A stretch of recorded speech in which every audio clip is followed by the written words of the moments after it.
We're going to turn now, in the meantime, to a disturbing new trend that we have been talking about from time to time. Teens taking texting to a new extreme, making racy videos that could come back to haunt them. And our special contributor, Elizabeth Hasselbeck, had a frank discussion with a group of teenagers about this. And some of the, well, we should say some of the subject matter may be a little tough for some to take, so keep that in mind. Yeah, you may want to watch it first and then talk with the kids later. You know, as parents, we've always been told that to control the images that our children see, we should monitor their searches on our home computers and on our kids' laptops. But now handheld devices like cell phones, Blackberries, and smartphones are being used by teens to send and receive erotic videos. And the problem, experts say, is getting increasingly worse. For Melanie Paradis, there's not a day that goes by that she doesn't think about the events that unfolded during her junior year of high school, when a video she made for a high school crush earned her the nickname Porn Star.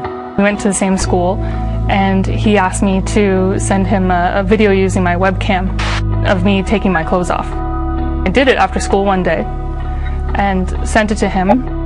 The video of 15-year-old Melanie stripping was shared by Melanie's crush with a football player, then uploaded to the school's computer lab, where it was viewed by the student body, even the teachers. I'd be at the movie theater on the weekend with friends, and someone would shout from across the lobby of the theater, "Porn Star," at me. And there was really just no escaping that. I had made a mistake. I'd made a really big mistake. Melanie's situation is increasingly common. A 2008 study found that more than 1 in 5 teenage girls have sent or posted nude images of themselves. And experts worry that the world of sexting that was once limited to raunchy words and pictures is increasingly moving into the video domain. It's modern day truth or dare with technology involved into it. Thanks to the proliferation of cell phones armed with video cameras, a growing number of teens are making, posting, and receiving X-rated videos. We assembled a panel of high school students to ask them just how widespread the problem of teen sex videos is. Show of hands, how many people know of somebody who has experienced it in some way? How many people have been asked to send a picture? One that was inappropriate, you'd say? Yeah.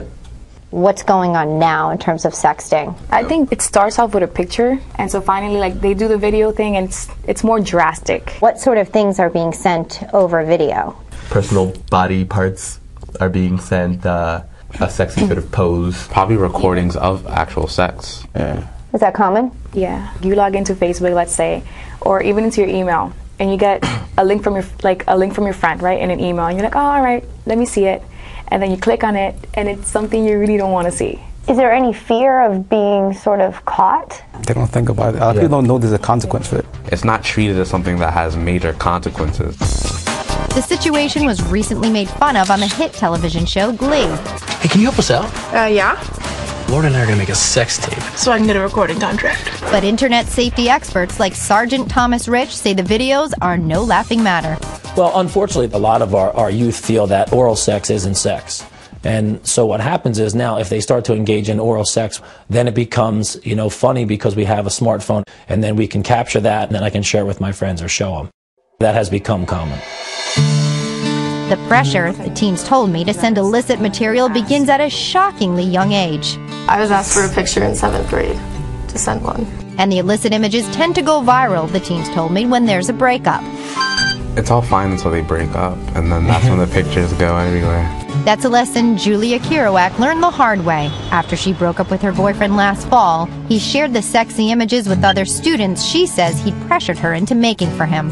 It felt like my whole entire world just crumbled. The person that I had trusted the most did that to me. The humiliation sent her into a deep depression, and in early February, Julia downed a bottle of pills in an attempt to kill herself. She spent a week in the hospital recovering.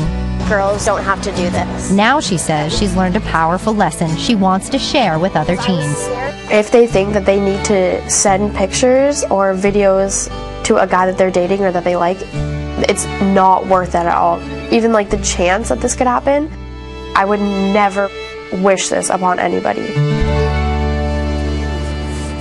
I want to emphasize that none of the teens who took part in our roundtable has sent or received any of those types of videos that we were talking about in your piece. You know, they're actually part of the solution, which is so refreshing, and I think there's a growing number of teens who really want this to stop. They're just asking for the adults to help them and be their partner. And what are adults doing to help stop this? You know, for instance, states like New Jersey and across the United States, they're grappling on it on a legislative level in terms of what to do. They're wondering, should this still be treated as a crime? Right now, for instance, the material, video or a photo, it's still considered child pornography, and if a teen is caught and actually found guilty of sending it, they then are labeled as sex offenders for the rest of their lives. Now, there's legislation being supported that may counter that in the coming months to maybe, say, put forward a counseling method for these teens as first offenders instead. But they're asking for some guidance and counseling to go along with the situation. I know you're thankful. You've got little ones. They're not teens yet. You've got a little time yet. But you know, there are parents watching that are going, oh my gosh.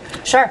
Talk to their children, and not just girls, boys too. Absolutely. You know, our experts agree that this is something that's crossing gender and ages right now, that they're receiving unsolicited messages, possibly sending. I think the main message is to keep the conversation going, equally as you're talking about the NCAA brackets, as you are about sexting. And also, it's not a matter of if your kid is going to receive one, they will. It's what to do, and the message now is to delete and stop the cycle. Elizabeth, thank you very much. I know there is hope, and you'll have more tonight on Nightline. See, she's here, she's on The View, she's on Nightline. That's after your local late news.